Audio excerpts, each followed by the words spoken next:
चाय केवल एक पेय नहीं है, बल्कि भारत में सुकून, ताजगी और रिश्तों को जोड़ने का एक एहसास है।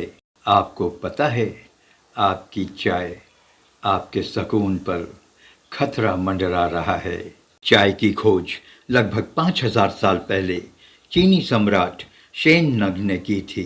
शेन नंग एक महान सम्राट, कृषि एवं चीनी चिकित्सा के आविष्कारक थे। अपने प्रजाजनों के आदेश के अनुसार पानी उबालकर पिया करते थे। एक बार पानी पीते समय पास के एक पेड़ से एक पत्ता उड़कर उनके गर्म पानी के बर्तन में गिर गया। सम्राट ने अनजाने में उस पेय का एक घूंट पी लिया और पाया कि पत्ते ने न केवल पानी का स्वाद बढ़ा दिया था, बल्कि शरीर पर स्फूर्तिदायक प्रभाव भी डाला था। इस घटना के बाद तो चाय ने जैसे इतिहास ही रच दिया। वैसे चाय की उत्पत्ति की कई कहानियां प्रचलित हैं, लेकिन क्या आपको पता है, आपकी इस चाय पर इस समय कई तरह के गंभीर खतरे मंडरा रहे हैं। चाय पर मंडराता मुख्य खतरा इसकी पैदावार और गुणवत्ता से जुड़ा हुआ है।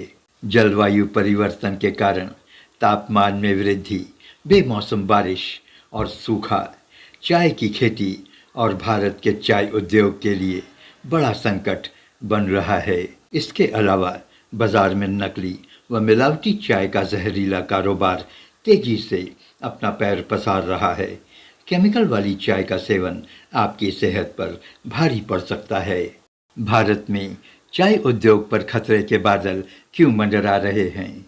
चाय बाग के मालिकों का कहना है कि अब खर्चा निकाल पाना मुश्किल हो रहा है। दार्जिलिंग के लगभग 35 से 40 चाय बागान बिक्री के लिए तैयार हैं। ऐसा ही कुछ जलपाईगुड़ी की स्थिति है। यहाँ कई चाय बागान बंद हो गए हैं और हजारों की संख्या में वहाँ के कर्मचारी बेरोजगार हो गए हैं।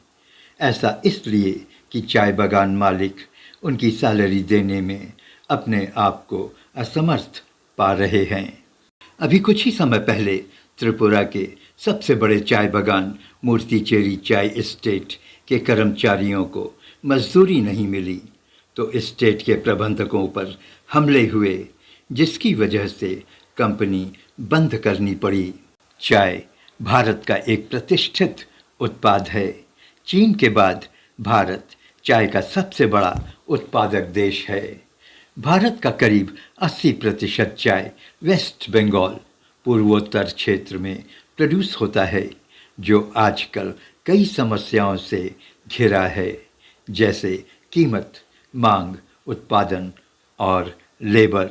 सही उत्पादन न हो पाने से इंटरनेशनल और डोमेस्टिक बाज़ारों में कमज़ोर मांग का भी सामना करना पड़ रहा है।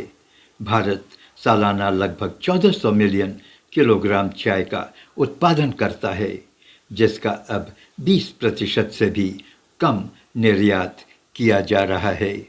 कहा जा रहा है कि जैसे जैसे चाय का प्रोडक्शन बढ़ता रहा, कीमतें पर्याप्त रूप से नहीं बढ़ीं।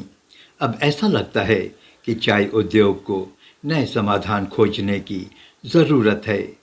पारंपरिक बाज़ारों के अतिरिक्त अब नए बाज़ार बनाने की भी ज़रूरत आन पड़ी है।